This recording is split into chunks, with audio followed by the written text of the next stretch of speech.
Imagine tripping, losing balance, and hitting the ground hard. Of course, the higher you fall from, the more dangerous it gets. But here's the fascinating part. Once a person falls from about 60 meters, they reach what's called terminal velocity, around 200 kilometers per hour.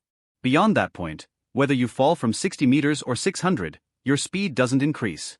The air resistance keeps you capped at the same speed. And yet, there are people who have survived falls even from such heights.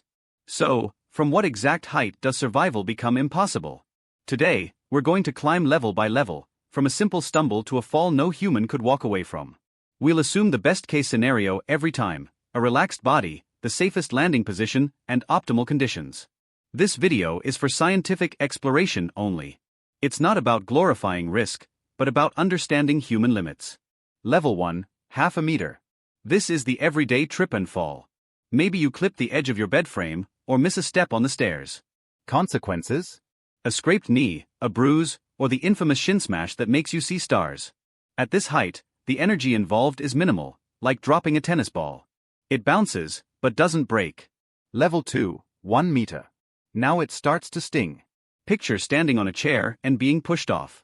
Most healthy adults can shake it off, but falling sideways could break a wrist or elbow.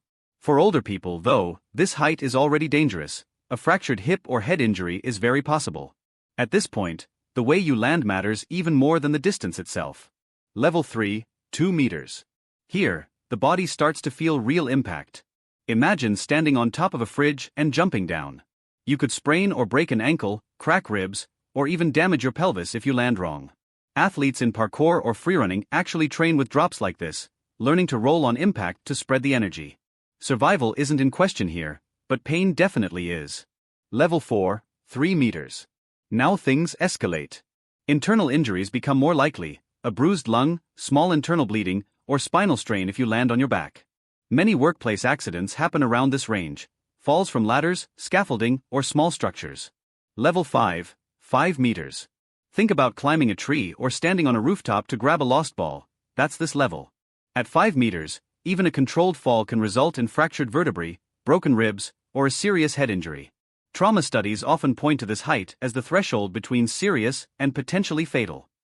Survival is possible, but walking away unharmed is rare. Level 6, 10 meters. Now we're entering high-risk territory.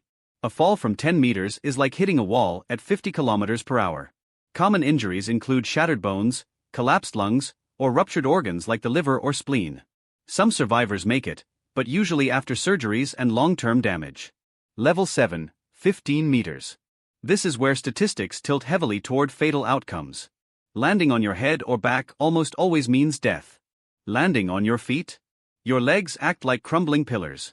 The femur can snap and drive into the pelvis, causing catastrophic internal damage. Impact speed, around 65 kilometers per hour. Level 8, 25 meters. That's roughly the height of an 8-story building. At this speed, close to 80 kilometers per hour, the body can't cope. The chest cavity collapses, major blood vessels rupture, and the brain slams violently against the skull. In trauma medicine, this is considered a lethal height, with survival being the rarest exception. Level 9, 45 meters. From here, survival depends entirely on the environment. A fall onto concrete is unsurvivable. But with soft snow, tree branches, or thick mud to slow you down, there are rare miracles. One Canadian skier, for example, fell 40 meters into a deep snowbank and survived thanks to the soft landing and a relaxed body. Level 10, 60 meters. This is where terminal velocity kicks in. Your body is falling as fast as it possibly can, and falling from any higher doesn't change the impact, only the time it takes to hit the ground. From here on, the only way to survive is if the ground absorbs the impact: trees, snow, or a giant cushion of loose soil.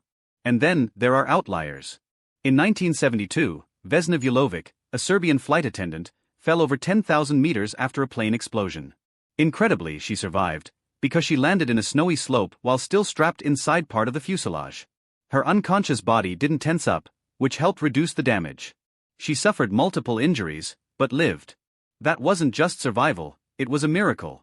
So, what's the real answer?